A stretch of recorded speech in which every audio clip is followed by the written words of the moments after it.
Happy New Year, everybody. My very first fragrance of 2023 is, actually pause. Guess in the comment section below. I honestly doubt anybody will be able to get this fragrance. And the thing is, every single one of my subscribers probably knows this fragrance. But I doubt you'll be able to guess which one it is, which is what makes it interesting. But anyways, it's Prada L'Homme EDT. As always, I'll put a discount link for it in the description box below in the comment section in case you want to give it a try. But the reason I decided to go with this fragrance as my very first scent is I had a dream last night, and this was a weird dream to me.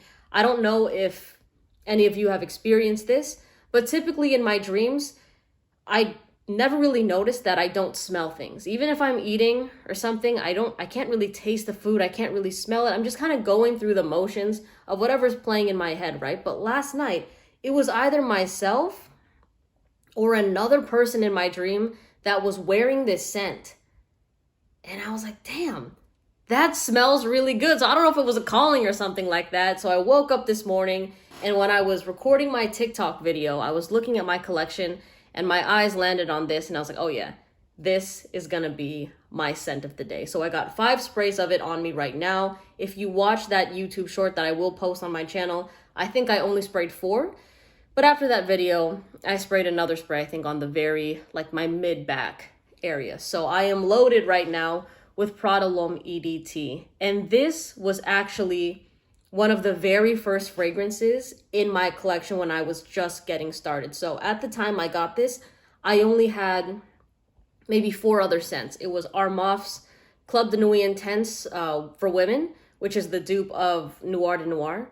I think it was that one. Or maybe that came later, but the ones for sure that were in my collection were Light Blue Intense by Dolce & Gabbana, By the Fireplace, La Nuit de l'Homme, and probably Versace Eros, right? So for me, I wanted to have a clean, professional fragrance that went more in the laundry clean direction. I didn't want citrusy clean. But I was gonna say I didn't want floral clean, but this is a floral fragrance. The main thing here is iris, and the iris is what really gives it that laundry clean sort of smell, and I don't find it to be that powdery. Now, a lot of people before, when I used to talk about this fragrance, would say, doesn't it smell exactly like Dior Homme Intense? They both have iris, but the iris in both those fragrances go in completely different directions. For me, I much rather prefer Prada L'Homme over Dior Homme Intense. But again, different sorts of DNA. So this scent right here, though, this might be a controversial opinion, but I do feel like this has solid longevity. This has really good projection. I think before I used to hear people shit on it, that it doesn't perform, it doesn't last. I don't know what they're talking about, because not even just on myself when I wear this, but I remember my sister wore this once. And she is somebody that doesn't have the best nose anymore because, well, not anymore, but she has a hard time like smelling things, you know. But this was a fragrance that even past that 7-hour mark, she could still smell herself. I could still smell her. She did spray a bit too much for her liking. I think she did, 5 sprays of it actually. And she's like, oh, this was a bit too much. I should have maybe just done 2 sprays. And after that, she only did 2 sprays of this scent, and it smelled fantastic on her. And she enjoyed wearing it as well. And to me, if you are planning to get this as an office fragrance, which I do recommend, I would say go easy on the sprays. Even doing 2 sprays of this fragrance, I know you're thinking to yourself, how is that going to last me all day, blah, blah, blah.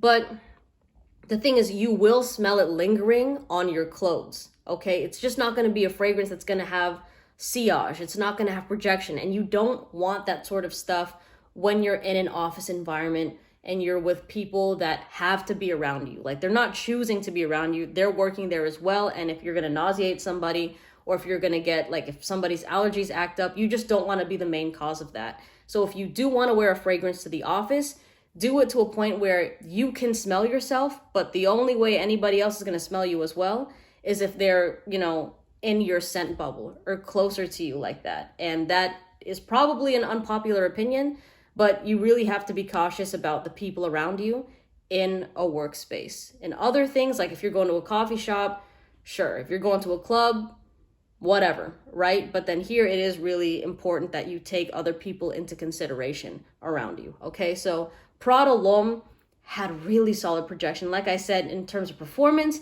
I still smell it past 7 hours. So I don't know what people are talking about when they say that this falls off after 2. I would say if you can no longer smell it after a couple hours, you probably have gone nose blind to the scent.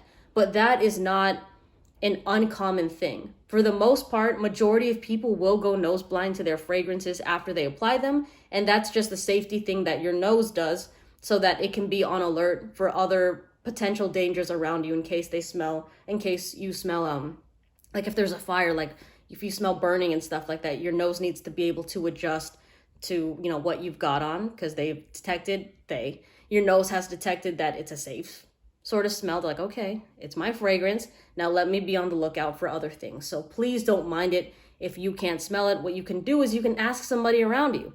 Be like, hey, can you still smell my fragrance? And if they say no, then just watch my video on how to apply a fragrance for that perfect scent bubble. And then just adjust the sprays depending on how weak or how strong your fragrance is. And I promise you, you'll be smelling great all day, okay? But let me know in the comment section what your very first fragrance of 2023 was. And I'm really happy that I got this one because I feel really nostalgic with it. Like, I remember how I was feeling back in like 2021. I think even 2020 was when I first got this. 2020. No, it was 2021. Yeah, 2021 was when I first got this. And man, I was using this a lot. As you could see, I was literally going to say 3 different things at the same time. My mind is really jumbled right now. But in 2022, I didn't use it at all, right? And I made a prediction at the end of 2021, I think, that this would be a finished fragrance, which is unfortunate. I haven't finished it. Actually, it's not unfortunate because I'm glad I still have some of the juice left over. So it just kind of, it makes me happy. So when I want to throw it on days like this, it's going to smell great. And I know that it's cold and it's windy and it's rainy, but I still think that this works. Like, this is one of those fragrances. I don't consider it to be super fresh where you want to wear this when it's really hot outside, because this can definitely nauseate you if you wear this in the high heat. But like room temperature vibes, like indoor, hell yeah, you can wear Prada L'Homme. Even on cold days, you can wear it. It's going to be fine. All right. But anyways, again, yeah, let me know in the comment section what you're wearing. I hope you have a great year, and I'll see you in the next video. Take care. Bye.